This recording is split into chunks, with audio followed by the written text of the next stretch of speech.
오늘 설교 본문의 내용을 살펴보면 예수님께서 예루살렘 성전한 솔로몬 행각에 잠시 머물러 있을 때 벌어진 이야기입니다. 유대인들이 예수님을 이렇게 둘러싸고 이렇게 질문했다고 합니다. 당신이 언제까지나 우리 마음을 의욕하게 하려 하나이까? 그리스도이면 밝히 말씀하소서. 예수님의 신분을 밝히라고 하는 그런 말씀이죠. 예수님은 당시에 당신이 그리스도라고 하는 말을 사람들에게 명시적으로 밝히지 않았습니다. 그러니까 예수님에 대한 소문에 대한 근거나 확실성에 대해서 많은 사람들이 의견들이 많았었고 또 생각들이 많았었고 분분한 그러한 이야기들이 많이 있을 수밖에 없었다는 것이지. 그래서 주님은 이렇게 질문하고 있습니다. 마태복음 16장 13절 이하에 따르면 예수님이 제자들에게 묻습니다. 사람들이 인자를 누구라 하느냐? 오늘 본문의 말씀은 예수님을 둘러싸고 많은 사람들이 예수님 앞에 당신의 신분을 밝혀주십시오 라고 하는 말씀을 하고 있는데 예수님들 제자들에게 이와 같이 세상에 많은 사람들이 나를 누구라 하느냐? 그렇게 묻습니다. 그래서 제자들이 당신들이 들은 이야기와 소문에 대한 이야기를 예수님께 이렇게 전하고 있습니다. 예수님을 사람들은 침례 요한이라고 이야기하기도 하고 또는 엘리야라고도 이야기합니다. 그리고 예레미야 선지자라고 그렇게 얘기하기도 합니다. 그리고 여러 선지자 중에 하나라고 그렇게 믿고 이야기하고 있습니다.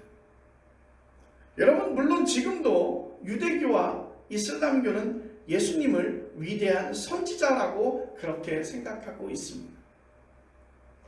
그런데 생각해 보십시오. 이런 정도의 평가를 받아도 사실은 매우 고무적이거나 우쭐할 수 있습니다. 예수님께서 아마 이 정도의 어떤 인지도를 가지고 국회의원 선거에 출마하셨다면 지역구에서는 아마 당연히 당선이 되고도 남았을 것입니다.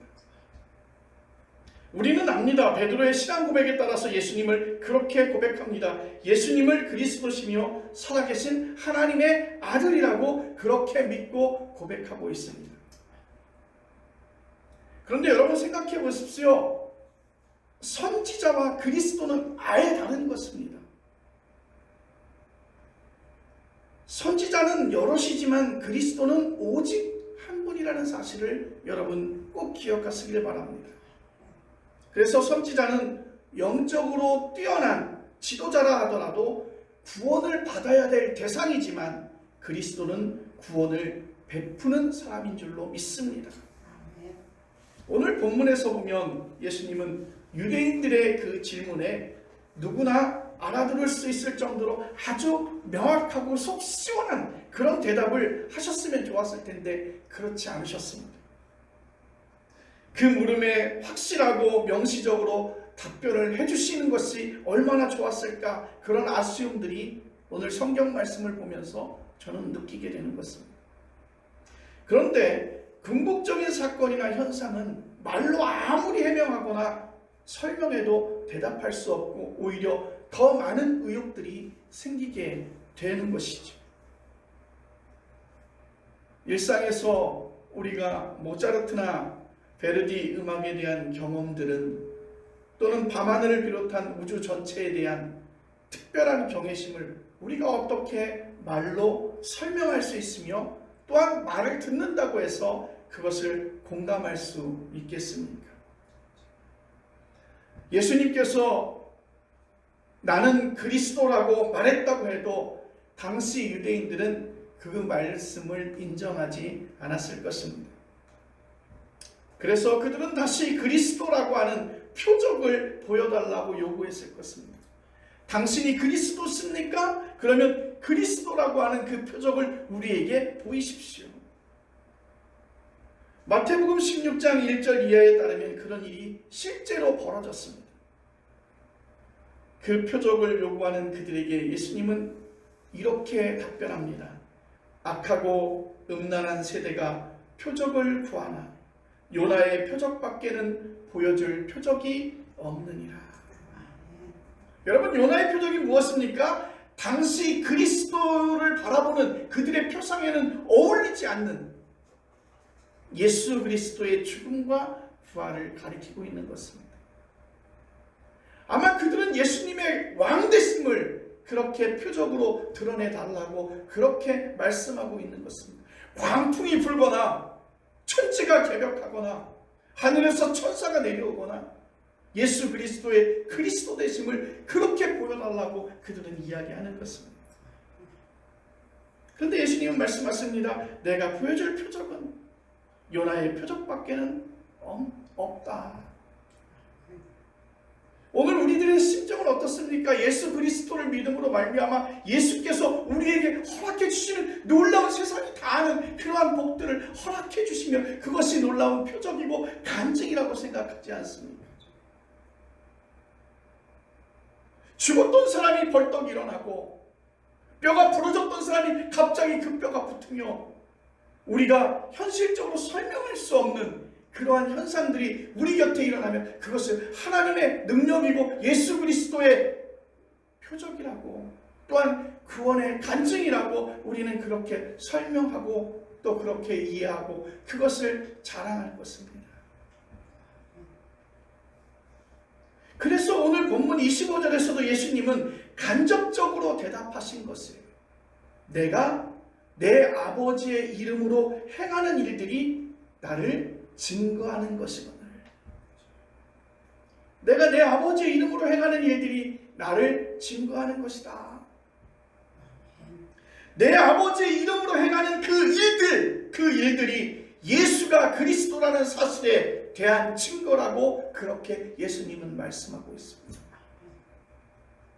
속 시원하게 예수님께서 그리스도라고 하는 표적을 정말 그들이 이해할 수 없는 기이한 현상으로 보여주셨다면 그들은 아마도 예수님을 믿었을 텐데, 많은 사람들이 예수님께로 나왔을 텐데, 그런데 예수님께서는 그렇게 말씀하셨어요. 내 아버지의 이름으로 행하는 그 일들이 내가 그리스도라고 하는 사실의 표적이라고. 어떤 이가 악을 행하면 그는 악마의 아들입니다. 하나님의 일을 행하면 하나님의 아들입니다. 즉 그리스도라고 할 수 있습니다. 그리스도라고 하는 그 정체성은 어떤 공공기관에서 발급한 라이센스의 자격이 아닙니다. 여러분 잘 들으십시오. 그가 하는 일이 보증하는 것입니다. 내가 과연 누구의 일을 하고 있는가? 내가 지금 사탄의 일을 행하고 있는가? 내가 악을 행하고 있는가? 아니면 내가 하나님의 일을 행하고 있는가? 선지자나 설교자도 그가 하는 행위로 증명되는 것이겠죠. 우리는 복음서를 통해서 공생애 가운데 예수님께서 한 일을 어느 정도 알고 있습니다. 하나님 나라가 가까이 왔다고 그렇게 선포하셨습니다. 그리고 예수님은 제자들을 부르셨습니다.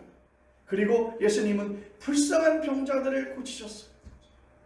아주 특별한 경우에는 예수님께서는 죽은 자를 살리시기도 하셨습니다. 그리고 산상수훈을 비롯한 값진 교훈도 말씀하셨습니다. 다 귀한 일이긴 하지만 이런 일을 한 사람들은 당시에 예수님뿐만 아니라 많은 사람들이 있었어요. 어떤 점에서는 오늘날에도 그런 일들을 행하는 사람들이 있습니다. 이런 일들이 예수가 그리스도라고 하는 사실에 대한 직접적인 증거가 될 수는 없는 것이죠. 그러면 무엇이겠습니까? 오늘 말씀을 잘 새겨 우리 가슴에 새기시기를 바랍니다. 예수님께서는 그들에게 영생을 주신 줄로 믿으시기를 바랍니다. 영생을 주노니. 오늘 본문 28절에 따르면 자기를 믿고 따르는 이들에게, 예수님을 믿고 따르는 이들에게 영생을 준 것이 바로 예수님께서 행한 일이었다는 것이죠. 내가 그들에게 영생을 주노니 영원히 멸망하지 아니할 것이요 또 그들을 내 손에서 빼앗을 자가 없느니라. 아멘. 여러분, 영생이라는 단어가 교회에서 너무 자주 너무 쉽게 들려지다 보니까 그 생명력이 고갈되어져 버린 것 같아요. 여러분, 하나님 앞에서 받은 직분이 얼마나 귀한 직분인데 그 귀한 직분들을 각 교회에서 정말 의미 있게 그 직분들을 허락해야 되는데 뭐 직분을 약간 무슨 라이센스 나눠주듯이 교회에서도 그렇게 나눠주다 보니까 그 직분이 그렇게 귀한지 잘 모르는 거예요. 여러분, 우리가 영원한 생명을 얻는다는 사실은요, 정말 우리에게 잊을 수 없는, 정말 우리가 거부할 수 없는 하나님의 놀라운 은혜인 줄로 믿으시기를 바랍니다.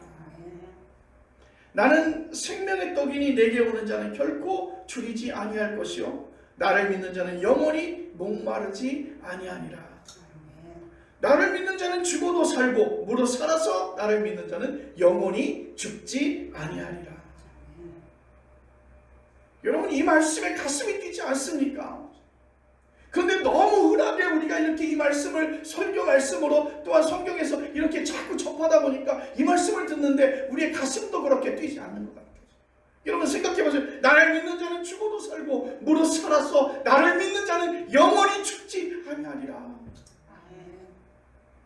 이 말씀을 진리로 인식하고 받아들이는 사람이라면 예수 그리스도를 믿고 예수 그리스도를 알고 예수 그리스도의 말씀을 행하는 일에 전력 투구하겠죠. 여러분, 재미있다고 여기는 다른 일에 여러분, 우리 요즘의 단어로 순삭이라는 말이 있어요. 아주 재미있는 것을 하면요, 시간이 순식간에 지나가기 때문에요, 그 사라져버리는 것 같다는 느낌이죠. 그래서 우리는 그렇게 많은 시간을 물 쓰듯이 씁니다. 우리가 영화를 보게 되면, 정말 재밌는 영화를 보게 되면요, 정말 2시간이 어떻게 지나가는지 모르게 정말 아쉬움 속에 끝나게 되는 거죠. 여러분, 우리가 흥미로운 일에 그렇게 시간을 보냅니다. 그런데 영원한 생명에 가까이 가는 길에는 시간적으로 매우 인색한 현대인들을 바라볼 수 있습니다. 그 이유가 어디에 있을까요? 그 이유는 기독교의 신앙을 교양의 차원으로 대한다는 데 있습니다. 그러니까 예수님 믿는 것이, 우리가 신앙을 갖는다는 것이 그냥 우리 몸에 하나 걸쳐놓는 어떤 액세서리를 걸쳐놓는 우리의 그런 모습으로, 오늘 시계를 차고 오거나 아니면 귀걸이를 하고 오거나 목걸이를 차는 것처럼 교양의 차원에서 우리는 예수님을 믿는다는 것이죠. 여러분, 그런 사람에게 예수 그리스도의 그 영원한 생명이 주어져도 그 영원한 생명이 정말 내 생명으로 와 닿겠습니까? 그냥 교양으로, 교양적인 어떤 수준으로 끝나지 않겠습니까? 교양으로서의 신앙은요, 매우 세련되어 보이긴 하지만 주님은 우리들을 통해서 말씀으로 허락하시고, 요한계시록 3장 15절에 하나님의 말씀이 있습니다. 내가 이같이 하여 미지근하여 뜨겁지도 아니하고 차지도 아니하니 내 입에서 너를 토하여 버리리라. 뱉어버리겠다는 말씀이잖아요. 28절 말씀에 따르면 영원한 생명, 그 영생은요, 영원히 멸망하지 않는 것입니다. 그러나 여러분, 변함없는 사실이 우리 앞에 있습니다. 여러분과 저는 시간과 때는 알지 못하지만, 서로의 시간은 좀 다르지만 우리는 반드시 죽는다는 사실입니다. 그것은 명백한 사실이고 여러분도 그것을 알고 있고 저도 알고 있습니다. 우리가 이 땅 지구에서 유지했던 생명은 언젠가는 흔적이 사라지게 됩니다. 우리의 몸은 무너지게 되고 우리는 한 줌의 흙으로 돌아갈 수밖에 없습니다. 지금 우리는 이미 그 파멸의 길, 그 길을 우리는 지금 가고 있는 것입니다. 이건 육체가 늙는다는 뜻만을 가지고 있는 것이 아닙니다. 죄와 결부된 우리의 실존 자체가 사실은 죽음의 그림자라고 하는 것이죠. 여기서 자유로운 사람은 아무도 없습니다. 예수를 믿어도 죽습니다. 예수 역시 사람들의 죽음을 막지 못했고 자기의 죽음조차 막지 못했습니다. 따라서 영생은 여기서 늙지 않는다거나 죽지 않는다는 말이 아니라 우리 모두가 하나님의 통치 안으로 들어간다는 것을 이야기하는 것입니다. 사랑하는 성도 여러분, 지금 하나님의 통치를 또는 하나님의 품을 또는 하나님의 사랑을 여러분 실감하십니까? 여러분도 예수 믿는 것을 하나의 액세서리처럼 하나의 교양처럼 여러분 그렇게 생각하십니까? 여러분, 우리가 예수 그리스도를 통해서 하나님을 알게 되고 그 하나님을 통해서 여러분의 삶이 점점 더 높은 차원으로 승화되고 있다는 사실을 느끼고 고백하십니까?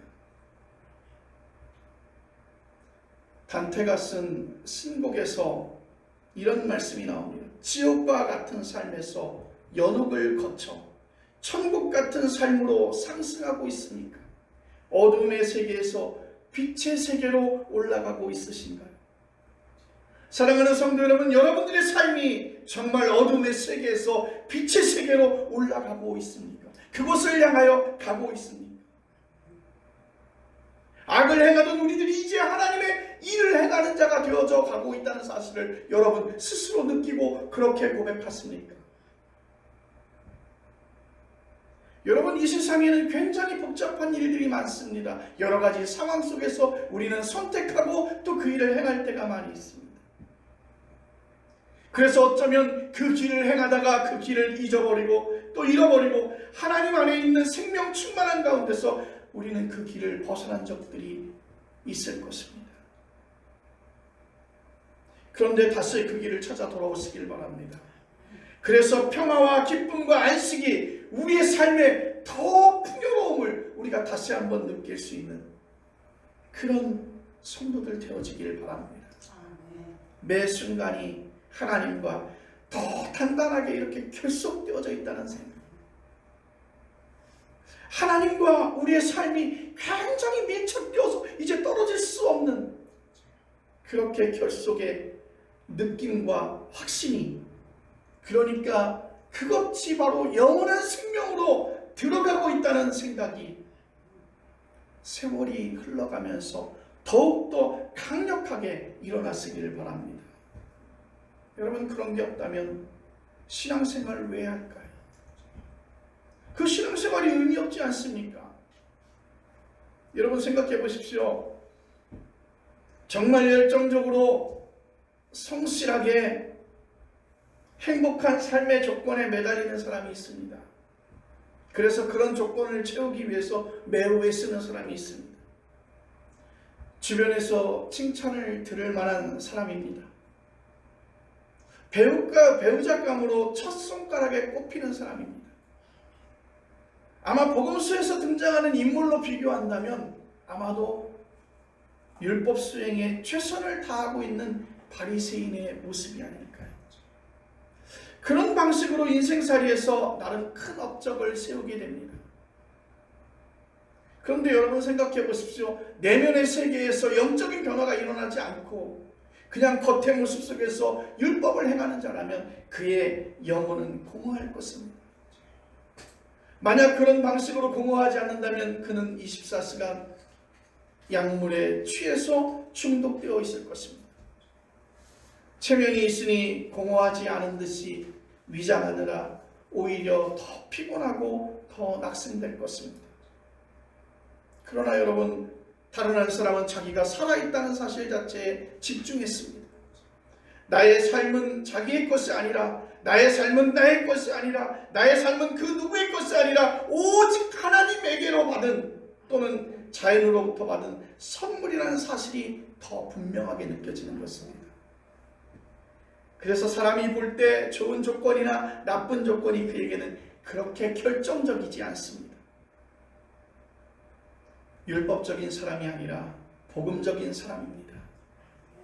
이 사람은 자기가 인식하지 못하는 선한 힘이, 즉 자기를 받쳐주는 권능이 나와 함께한다는 사실을 느끼기에 삶의 조건이 좀 척박해져도 두려워하지 않고 절망치 않고 오직 주님 안에서 행복을 느낄 수 있고 고백할 수 있는 줄로 믿습니다.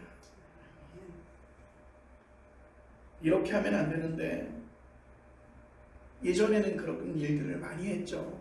어린아이들을 보면 우쭈쭈 그 어린아이들을 손바닥 위에 세우기도 하고 공중에 이렇게 던지기도 하고 그런 일들을 많이 했어요. 그때는 잘 몰라서 그랬죠. 그런데 아빠가 2~3살 난 아이를 공중에 이렇게 던져도 그 아이는 무서워하지 않습니다. 오히려 그 상황을 즐겁게 즐기고 있죠. 그 아이는 알아요. 내가 공중에 아무 손에도 닿지 않고 공중에 이렇게 올라가 있을 때에도 반드시 우리 아버지가, 우리 아빠가 나를 안전하게 받쳐줄 것이라는 사실을 여러분 이전에 여러 번 경험해서 그 과정 속에서 직감적으로 알았기 때문입니다. 그래서 위험한 순간이지만 그 아이는 그것을 놀이로 즐길 수 있는 것입니다. 여러분 영생은요 하나님을 전적으로 신뢰함으로 발생하는 구원 사건인 줄로 믿으시길 바랍니다. 예수님은 하나님이 자기와 함께한다는 이 한 가지 사실에 매달려서 평생을 살아오셨습니다. 예수님의 사역 가운데 항상 함께했던 것은 뭐냐면 하나님이 나와 함께 하신다는 사실이었어요. 그래서 예수 그리스도는 그 영생을 경험한 사람입니다. 이런 믿음과 경험이 있었기에 예수님은 오늘 본문 마지막 절에 나와 아버지는 하나라고 말씀하고 있습니다. 나와 아버지는 하나이다. 아빠에 의해서 공중에 던짐을 당한 아이가 아빠와 나는 하나라고 말하는 것과 같습니다. 아빠와 나는 일심동체 하나라고 그렇게 생각하는 것과 같습니다. 꽃을 영혼의 깊이에서 사랑하는 사람도 시적인 표현을 그렇게 하죠. 꽃과 나는 하나라고 말하지 않습니다. 시인들도 이런 상황이 무슨 뜻인지 아는 것이지요. 돈으로 계산되지 않는 절대적인 세계를 경험한 사람들에게 공통으로 쏟아내는 고백입니다. 사람 사이도 그렇고 사물과 사물 사이도 그렇습니다. 우리와 하나님과의 관계는 두말할 필요도 없는 것이죠.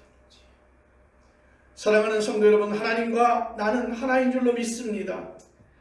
또 그런 고백이 예수 그리스도의 그 고백을 통해서 우리의 삶의 고백으로 사람들 앞에 또한 우리들 삶의 앞에 드러나기를 간절히 바랍니다.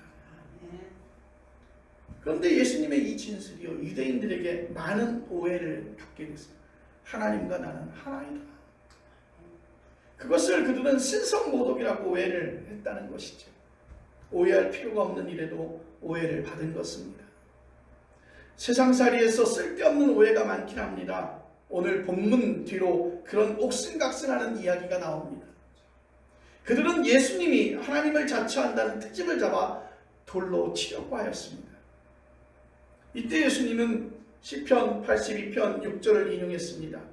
내가 너희를 신이라 하였노라.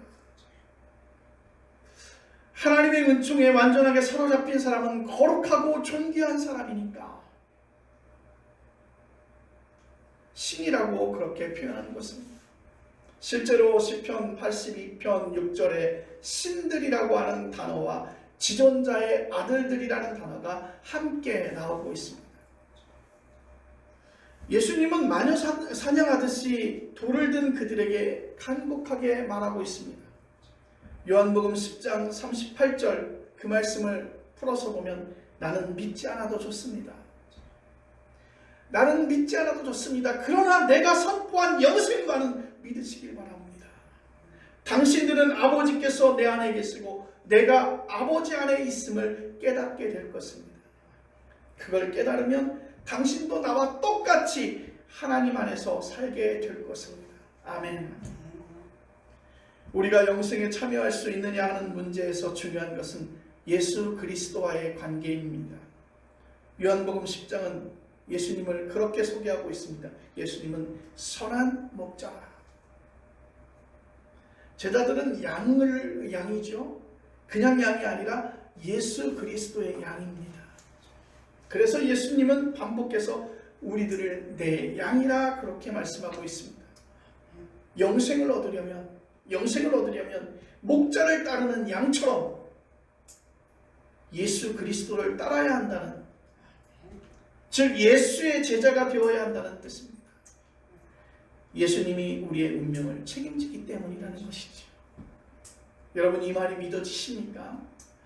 26절과 27절에 나오는 이 귀한 말씀에 다시 귀를 기울여 보십시오. 너희가 내 양이 아니므로 믿지 아니하는도다. 내 양은 내 음성을 들으며 나는 그들을 알며 그들은 나를 따르느니라. 아멘. 내 양이 아닌 사람은 예수를 믿지 못한다고 말하고 있습니다. 예수의 영생 경험을 이해하지 못하고 믿지도 못한다는 것이죠. 하나님이 얼마나 신뢰할 만한 분인지에 관한 예수님의 말씀을 받아들이지 못한다는 것입니다. 예수님과 제자들의 특수관계는 영생 경험에서 아주 필수적인 조건입니다. 그래서 28절은 이렇게 말합니다. 그들을 내 손에서 빼앗을 자가 없느니라. 29절은 한 걸음 더 나아가서 이렇게 말합니다. 정말 놀라운 표현이죠. 이 구절을 읽게 되면 어떤 세계가 우리 앞에 활짝 열리는 것 같습니다. 그들을 주신 내 아버지는 만물보다 컸으며 아무도 아버지 손에서 빼앗을 수 없느니라. 아멘. 내 아버지는 만물보다 컸으며, 하나님이 만물을 초월한다는 뜻이잖아요.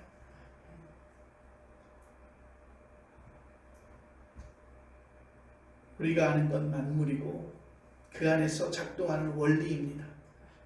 현대인은 만물을 분석하고 소유하고 소비하고 즐기는 것 인생의 최고의 목표로 여깁니다.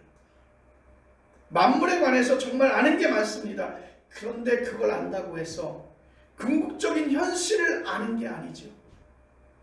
과학 철학이 말하듯이 만물을 알면 알수록 모르는 영역이 더욱더 많이 펼쳐지는 것을 우리는 알지 않습니까? 여러분, 정치를 정말 제대로 아는 사람은 정치로 인간을 구원하지 못한다는 사실을 그렇게 인정할 수밖에 없습니다. 그래서 겸손할 수밖에 없습니다. 제대로 된 과학자는 자기가 알고 있는 게 만물의 극히 일부라는 사실을 인정하고 겸손할 수밖에 없는 것이죠. 그래서 하나님 앞에 무릎을 꿇는 것이죠. 만들어진 신과 이기적 유전자 등을 쓴 리처드 도킨스가 대표적인 사람이죠. 그는 비판의 주 대상으로 삼는 기독교는 신학적인 훈련을 받지 못한 사람들의 주장입니다. 한스킹은 나는 무엇을 믿는가 160쪽에서 리처드 도킨스가 얼마나 겸손한지를 이렇게 설명했습니다. 자연과학 자체의 문제들도 잘 알았어야 했다. 그랬다면 그는 그 문제들과 관련되는 철학과 신학의 기초문헌을 무시하거나 또는 진지한 논증을 싸구려 자만과 빈정됨으로 대체할 수는 없었을 것이다. 좁은 식견을 스스로 폭로한다. 내 아버지는 만물보다 크시다 라고 하는 이 아포리즘을 단순한 종교적인 도그마나 낭만적인 덕담으로 보면 곤란할 것입니다. 철학 개념에서 전체는 부분의 총합 그 이상이다라고 그렇게 이야기하는 명제가 있습니다. 한 사람의 육체에 해당하는 소립자를 수연관에 넣어서 돌린다고 해서 사람이 만들어지지 않습니다. 우리의 뇌가 우리의 생각과 행동에 영향을 주는 게 분명하지만 거꾸로 우리의 의지와 행동이 뇌에 영향을 주기도 합니다. 구성원 상호 간의 관계를 통해서 거룩한 시너지가 발생하는 것이죠. 그걸 가능하게 하는 힘이 곧 성령이라는 사실을 꼭 기억하시길 바랍니다. 사랑하는 성도 여러분, 만물의 총합보다 더 크신 하나님, 내 아버지로 인식하고 믿었던 예수님은 만물의 소나기에 쥐고 흔드는 세상의 온갖 세력들을 두려워하지 않았습니다. 그는 자신이 하나님의 통치에 휩싸였다는 사실, 그 사실을 실감한 것이죠. 요한복음을 기록한 사람은 예수님을 따르는 자들에게 영생이 주어진다고 그렇게 고백하고 믿었습니다. 오늘 우리는 그런 믿음의 후예들입니다. 여러분, 나도 그렇습니다 라고 그렇게 고백되어지기를 간절히 바랍니다. 기도하겠습니다.